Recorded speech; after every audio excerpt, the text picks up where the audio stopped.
Il était une fois, dans une région reculée d'Afrique, un village entouré de collines verdoyantes et de forêts profondes, où les anciens disaient que les esprits veillaient encore sur les hommes. Au centre de ce royaume vivait un souverain que tout le monde respectait, le grand roi Jabari. Sa réputation s'étendait bien au-delà de ses frontières. On le connaissait pour sa sagesse, sa droiture et sa manière d'unir son peuple dans la paix et l'abondance. Sous son règne, les récoltes étaient prospères, les marchés pleins de rire, et les chants de joie résonnaient à chaque cérémonie. Mais, derrière cette apparente stabilité, le roi n'avait qu'une seule préoccupation, l'avenir de son royaume, qui dépendait de son unique fils, le prince Kofi. Kofi était la fierté du roi, la prunelle de ses yeux, le souffle même de son existence. Contrairement à beaucoup d'héritiers, il n'était pas arrogant ni insensible. C'était un jeune homme beau, au sourire chaleureux, qui avait su conquérir le cœur du peuple par sa gentillesse. Là où d'autres princes se paraient de bijoux et se retranchaient derrière les murs dorés du palais, Kofi passait ses journées à courir dans les champs, à discuter avec les paysans, à aider les femmes à porter leurs paniers d'eau ou encore à jouer avec les enfants dans la poussière.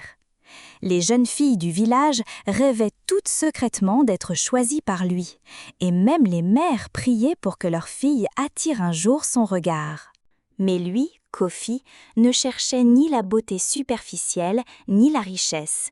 Il aspirait à trouver un amour sincère et vrai, loin des regards intéressés. Mais un jour, une tragédie bouleversa le destin de tout le royaume. Alors qu'il explorait la ferme royale, Kofi grimpa sur l'un des plus hauts garde-manger pour vérifier les récoltes. Le soleil brillait fort, la chaleur faisait trembler l'air et ses pieds glissèrent sur une marche humide. En un instant, tout bascula. Il chuta lourdement, son corps frappant le sol dans un silence qui glaça le sang de tous ceux qui étaient présents. Quand on se précipita vers lui, son cou était brisé et il gisait inconscient, incapable de bouger, incapable de parler. Le cri de douleur des serviteurs se propagea comme une traînée de poudre. En quelques heures, tout le royaume savait que le prince unique, l'espoir du peuple, était entre la vie et la mort. Le roi Jabari, fou d'inquiétude, convoqua aussitôt les guérisseurs les plus puissants du pays. Ils arrivèrent par dizaines, apportant avec eux des herbes, des potions, des incantations, des prières anciennes. Mais rien n'y fit. Les jours passèrent et Kofi resta plongé dans un coma profond. Les chants de fête du village s'éteignirent pour laisser place aux murmures inquiets et aux larmes silencieuses. Le roi, brisé, passait ses nuits à prier les dieux. « Prenez mes terres, prenez ma couronne, mais rendez-moi mon fils !» Ces cris de désespoir résonnaient jusque dans les couloirs du palais. Puis, un matin, alors que tout semblait perdu, un grand voyant fit son apparition. Ses yeux semblaient voir au-delà du monde des vivants, et sa voix portait une autorité étrange. Il déclara devant le roi et le peuple rassemblés que les dieux lui avaient révélé une vérité. Quelque part dans le village, une jeune femme portait l'enfant du prince Kofi. Cet enfant, encore à naître, représentait non seulement l'avenir du royaume, mais il était aussi la clé de l'espoir.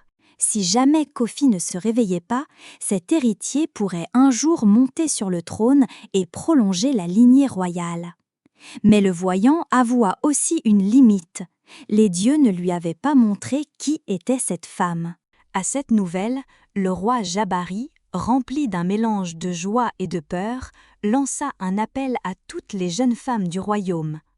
Celles qui pensaient attendre un enfant du prince devaient venir au palais immédiatement. La rumeur se répandit et bientôt des dizaines de femmes se présentèrent, chacune clamant qu'elle portait l'héritier royal. Certaines espéraient sans doute profiter de la situation, d'autres étaient sincères, mais une chose était sûre, il fallait découvrir la vérité. Au fond du village vivait une jeune femme discrète et belle, nommée Ashma. Elle était d'une famille modeste et travaillait au champ avec sa mère. Mais ce que peu savaient, c'est qu'elle avait partagé un amour secret avec le prince Kofi. Leur relation était restée cachée aux yeux du village, car ils craignaient les jugements et les rumeurs. Quelques jours avant l'accident, Ashma avait découvert qu'elle était enceinte. Elle avait voulu annoncer la nouvelle à Kofi, mais le drame l'avait frappée avant qu'elle n'en ait l'occasion. Alors, elle avait choisi de garder le secret. Elle savait que sa condition sociale ne jouerait pas en sa faveur, et elle craigna de n'être pas crue. Son amie la plus proche, Sissi, fut la première à qui elle se confia. Mais au lieu de la soutenir, Sissi la trahit. Animée par la jalousie et par le désir d'accéder elle aussi à la royauté, elle se rendit au palais pour déclarer qu'elle portait l'enfant du prince. Quand Ashma la vit parmi les prétendantes, son cœur se brisa. Comment son amie pouvait-elle oser un tel mensonge? Le roi, perplexe devant cette foule de femmes toutes persuadées d'être l'élu, décida d'organiser une série d'épreuves pour découvrir la vérité. La première fut confiée à la sage-femme la plus respectée du royaume. Elle confirma que toutes étaient bel et bien enceintes, mais cela ne suffisait pas à révéler laquelle portait l'héritier. Le roi annonça alors une seconde épreuve. Chaque femme devait planter une graine dans le jardin royal. Selon la tradition, seule la véritable mère verrait sa plante pousser plus vite et plus fort que les autres. Les jours passèrent et les villageois observaient avec attention la croissance des plantes. Certaines se fanèrent rapidement, d'autres grandissaient lentement. Mais la graine d'Ashma s'épanouissait magnifiquement, éclatante de vitalité. Tout le monde murmurait déjà qu'elle pourrait être la véritable élue. Mais Sissi, rongée par l'envie, ne pouvait supporter cette idée. Une nuit, elle se glissa en secret dans le jardin et détruisit toutes les plantes.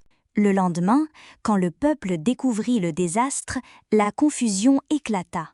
Face à cette situation, l'herboriste du village annonça une dernière épreuve, la plus difficile et la plus risquée. Chaque prétendante devait partir chercher l'eau de vie, une eau sacrée cachée dans la forêt mystique. Seule l'eau apportée par la véritable mère aurait le pouvoir de guérir le prince. Mais une lourde condition fut ajoutée. Celle qui échouerait serait réduite à l'esclavage, servant la future reine pour le reste de leur vie.